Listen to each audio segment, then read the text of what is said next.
ஓம் நம சிவாய நமக. தென்னாடுடைய சிவனே போற்றி, எந்நாட்டவருக்கும் இறைவா போற்றி. இன்றைய காலகட்டத்தில் பார்த்தீங்கன்னா நம்ம இறைவனை வணங்குவதே அப்படிங்கிறதே சும்மா கோயிலில் கூட போகாமல் பார்த்தீங்கன்னா நம்ம கோயிலோட வாசப்படியிலேருந்தே சும்மா அப்படியே காயை மட்டும் நம்ம தூக்கி கும்பிட்டுட்டு போயிருந்தோம். ஆனால் வீட்டில் நம்ம பூஜை செய்யும் பொழுதும் சரி, கோயில்களில் பார்த்தீங்கன்னா பூஜைகள் அவர்கள் முறைப்படி செய்வார்கள், நம்ம பார்த்துருப்போம்.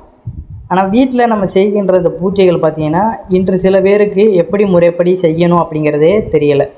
அந்த ஸ்டார்டிங்கிலேருந்து எண்டிங் வரை பார்த்திங்கன்னா நம்ம முறைப்படி செய்தால்தான் அந்த பூஜைக்கான பலனும் நமக்கு கிடைக்கும்.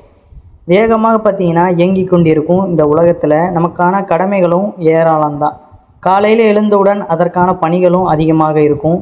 இப்படிப்பட்ட காலத்தில் பார்த்திங்கன்னா நம்ம இறைவனுக்கு பூஜை செய்வது என்பதே இயலாத காரியமாகத்தான் இருக்குது. நம்மை படைத்த இறைவனுக்கு பார்த்தீங்கன்னா ஒரு 5 நிமிடமாவது ஒதுக்கி எளிய முறையில் பூஜை செய்வது நம்ம கடமை தான். இறைவனை நம் வீட்டில் முறையாக எப்படி வணங்குவது அப்படிங்கிற பதிவு தான் நம்ம இன்றைக்கு பதிவில் தெரிந்து கொள்ள போகிறோம். நம்மளுடைய சேனலுக்கு முதன் முறையாக வரவங்க சப்ஸ்கிரைப் பண்ணி வச்சுக்கோங்க. மறக்காமல் உங்களுடைய நண்பர்களுக்கும் இந்த பதிவானதை பகிர்ந்து கொள்ளுங்கள். முதல் விஷயம் பார்த்தீங்கன்னா, பூஜை செய்வதற்கு முன்பாக பூஜை அறையை நம்ம சுத்தம் செய்வது. முதல்ல நாம் பூஜை அறையை சுத்தம் செய்து கொள்ள வேண்டும். முதல் நாள் நாம் இறைவனுக்கு பூஜை செய்திருப்போம் அல்லவா, அந்த பழைய பூக்கள், பழைய ஊதுபத்தி, சாம்பல் ஆகியவற்றை பார்த்தீங்கன்னா நம்ம முதல்ல சுத்தம் செய்து புதிய தோற்றத்தை உண்டாக்க வேண்டும். அதாவது இப்போ வாரம் வாரம் வெள்ளி செவ்வாய்க்கிழமைகளில் பார்த்தீங்கன்னா பூஜை செய்வது வழக்கம். சில பேர் பார்த்தீங்கன்னா தினமுமே பூஜை செய்வார்கள். அப்படிப்பட்டவர்கள் பார்த்தீங்கன்னா நீங்கள் மறுநாள் செய்தாலும் சரி, இல்லை அடுத்த வாரம் செய்தாலும் சரி, அப்படி செய்கின்ற பொழுது நீங்கள் முதல் நாள் பயன்படுத்திய அந்த பூஜை வஸ்துகளை நம்ம அகற்றி விடணும்.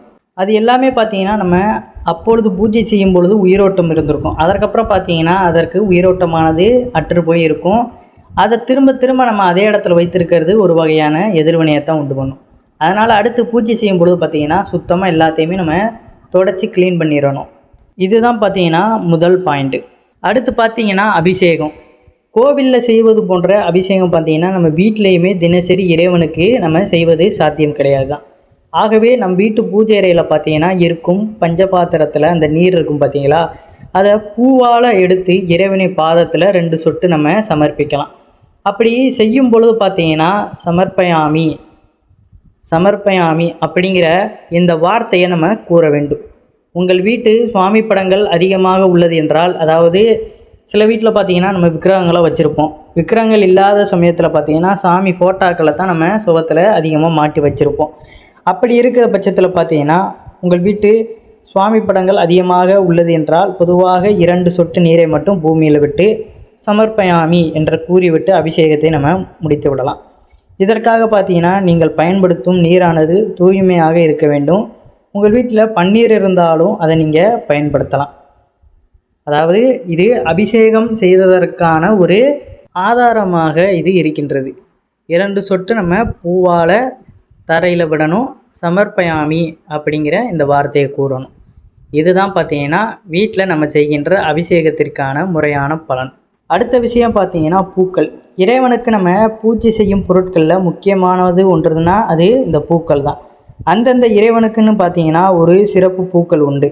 ஆனால் அந்த பூக்களை எல்லாம் பார்த்திங்கன்னா நம்மளால் தினசரி வாங்க முடியாது. நமக்கு தினசரி என்ன மலர் கிடைக்கிறதோ அதனை வைத்து பார்த்திங்கன்னா இறைவனை பூஜிக்கலாம். ஆனால் அந்த மலர்களை நாம் இறைவனுக்கு வைக்கும் பொழுது பார்த்திங்கன்னா அந்த இறைவனின் நாமத்தை நம் வாயால் கூறி வைப்பது சிறந்தது. ஒருவேளை உங்கள் ஊரில் பூக்கள் கிடைக்கவில்லை என்றாலும் அதற்கு கவலைப்பட வேண்டாம். குறைந்தபட்சம் அந்த தெய்வத்தின் மந்திரங்களை கூறி நாம் இறைவனை வழிபடலாம். மந்திரம் என்றால் கடினமானதெல்லாம் அல்ல. இப்போ நீங்கள் விநாயகரை வழிபட வேண்டும் என்றால் ஓம் விநாயகா போற்றி.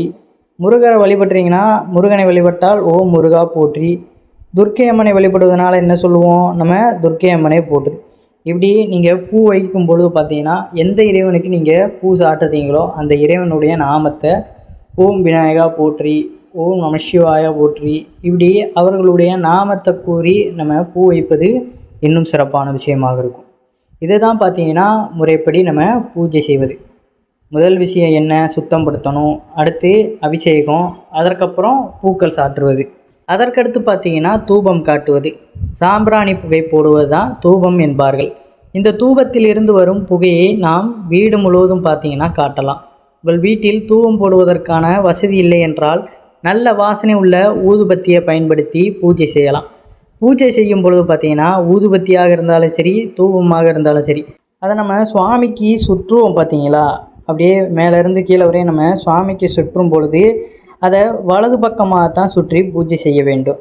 இப்படி பூஜை செய்யும் பொழுது பார்த்திங்கன்னா கண்டிப்பாக குலதெய்வத்தை நினைத்து கொள்ள வேண்டும்.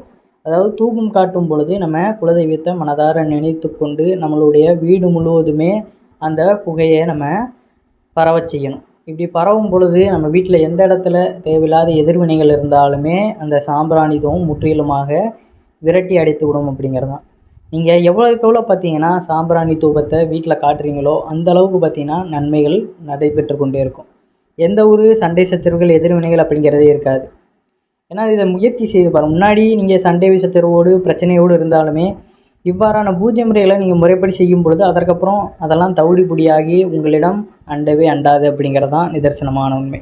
ஏன்னா இது பூராமே பார்த்தீங்கன்னா நம்ம எல்லாம் உணர்ந்து மற்றவர்களுக்கு உணர்த்துவது தான். சும்மா பார்த்தீங்கன்னா இதை செய்யுங்க அதை செய்யுங்கன்னு யாரும் சொல்வது கிடையாது. அதன் மூலியமாக வருகின்ற பலன்களை மற்றவர்களும் அனுபவிக்கணும் அப்படிங்கிறதுக்காகத்தான். அதற்கப்புறம் பார்த்தீங்கன்னா தீபம் காட்டுதல். நெய் தீபம் ஏற்றி அதனை நம் கைகளால் எடுத்து இறைவனை நோக்கி 3 முறை வலப்புறமாக சுற்ற வேண்டும். இப்படி நம்ம செய்யும் பொழுது இறைவனை மனதார நினைத்து கொள்ள வேண்டும்.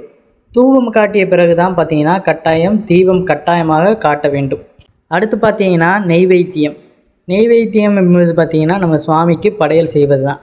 இப்படி படையல் செய்வது பார்த்திங்கன்னா நம்ம வீட்டில் நம்மளே சமைச்சு செய்யணும் அப்படிங்கிற அவசியம்லாம் கிடையாது. உலர் திராட்சை, கற்கண்டு, சர்க்கரை, பல வகைகள் இவற்றில் உங்களால் எது முடியுமோ அதனை வாங்கி அதை வைத்து பார்த்திங்கன்னா தினசரி இறைவனுக்கு படைத்து பூஜை செய்யலாம். முக்கியமாக பார்த்திங்கன்னா இந்த நெய்வேத்தியம் நம்ம படைக்கும் பொழுது கண்டிப்பாக பார்த்திங்கன்னா பஞ்சபாத்திரத்தில் தண்ணி இருக்கணும். நாம் இறைவனுக்கு நெய்வேத்தியத்தை படைக்கும் பொழுது பூவினால் ஒரு சொட்டு தண்ணீரை எடுத்து அந்த நெய்வேத்தியத்தை 3 முறை சுற்றி அதனை இறைவனுக்கு சமர்ப்பிக்க வேண்டும். அடுத்து இதுதான் பார்த்தீங்கன்னா பூஜையோடைய கடைசி ஆராதனை. நம்ம கற்பூரத்தை காட்டுகின்ற அந்த ஆராத்தியை தான் நம்ம ஆராதனை என்போம்.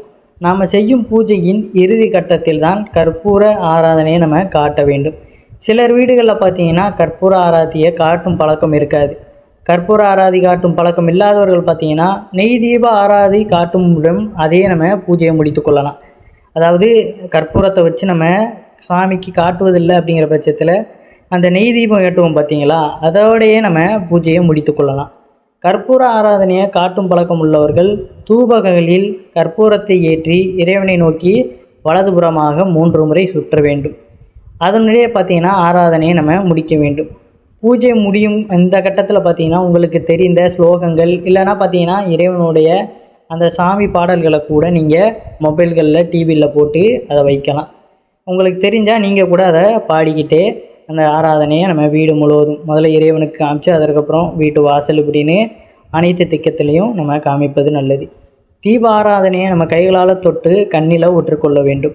கற்பூர தீபம் முழுமையாக எரிந்து முடியும் வரை பார்த்திங்கன்னா நாம் அதனை நாமளாக அமர்த்தக்கூடாது, அதை அமர்த்தக்கூடாது. அது தானாக தான் குளிர வேண்டும். இந்த பூஜையின் பார்த்திங்கன்னா கடைசி கட்டமாக தான் நம்ம இறைவனை நினைத்து கொண்டு கண்களை மூடி நான் எனக்கு தெரிந்த எளிய முறை பூஜையை நம்ம பின்பற்றி இறைவனான உனக்கு இந்த பூஜையை பார்த்திங்கன்னா செய்துள்ளேன். இதில் ஏதேனும் சிறு தவறுகள் தெரியாமல் செய்திருந்தால் அதை நம்ம மன்னிக்க வேண்டும் என்று இறைவனிடம் கேட்டுக்கொள்ள வேண்டும். இறைவனின் அருள் அனைவருக்கும் கிடைக்க வேண்டும் என்றும் பிரார்த்தனை செய்து கொள்வது நல்லது. ஏதோ எனக்கு தெரிஞ்ச விஷயங்களை நம்ம இறைவனுக்காக முதல்ல செய்திருக்கோம் அப்படிங்கிறத நம்ம இறைவன் முன்னால் ஒரு வேண்டுதல் வைக்கணும். அதற்கப்புறம் பார்த்திங்கன்னா நமக்கு ஏற்படுகின்ற இந்த கஷ்டங்களை நினைத்து அது சீக்கிரமே சரியாகணும் அப்படின்னு மனதார நம்ம நினைத்து கொள்ளணும். மனமுருகி நம்ம அந்த இடத்துல உட்காந்து நம்ம வேண்டிக் கொள்வது சிறப்பு. நாம் இந்த பூஜை செய்வது மட்டுமல்லாமல் பார்த்திங்கன்னா நம் வீட்டில் இருக்கும் குழந்தைகளும் தெய்வீக வழிபாட்டை கற்றுக்கொண்டு அவர்களுக்கும் சொல்லி கொடுக்கணும். ஏனென்றால் நம் வீட்டு பழக்க வழக்கங்களை அடுத்த தலைமுறைக்கு நாம் தான் கொண்டு செல்வது நம்மளுடைய கடமையாக இருக்கின்றது. ஏன்னா நாம் செய்துட்டு அப்படியே விட்டுட்டோம், அவர்கள் பாட்டுக்கு இஷ்டத்துக்கு விட்டுட்டோம்னா பார்த்திங்கன்னா அவர்களுக்கு கடைசி வரை அது புரிவது கிடையாது. நம்ம செய்கின்ற ஒவ்வொரு விஷயத்தையும் பார்த்திங்கன்னா குழந்தைகளுக்கு நம்ம கற்றுக் கொடுக்கும் பொழுது அந்த விஷயத்தை குழந்தைகளும் ஆர்வத்துடன் கற்றுக்கொள்ள விரும்புவார்கள். ஏன்னா இளம் வயதில் பார்த்திங்கன்னா குழந்தைகள் அவ்வளோ இதாக போய் இறைவனிடத்தில் பக்கத்தில் உட்கார்ந்து என்ன செய்கிறாங்க என்ன ஏது எல்லாம் பார்க்கத்தான் செய்வாங்க. ஒவ்வொரு விஷயத்தையும் அவர்களுக்கும் சொல்லி கொடுக்கும்பொழுது பார்த்திங்கன்னா அவர்களுடைய தலைமுறைகளும் நன்றாக வளரும் அப்படிங்கிறது தான் நிதர்சனமான உண்மை. இதுதான் பார்த்திங்கன்னா முறைப்படி நம்ம பூஜை செய்வது.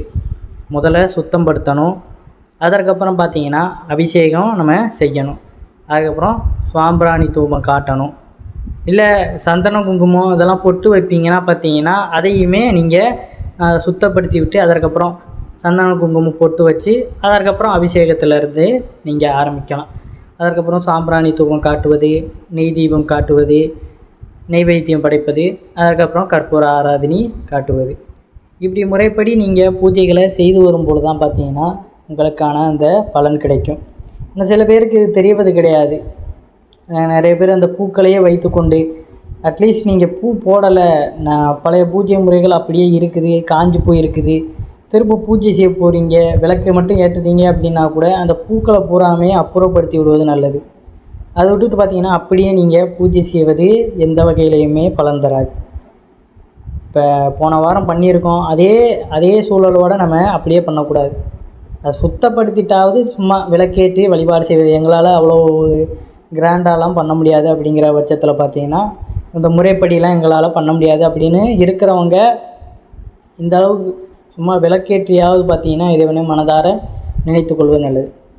அதற்காக பூஜை அறையை நம்ம அப்படியே போட்டு விடக்கூடாது. வாரம் வாரம் நல்லா துடைத்து சுத்தப்படுத்தி வைத்து விடுங்கள்.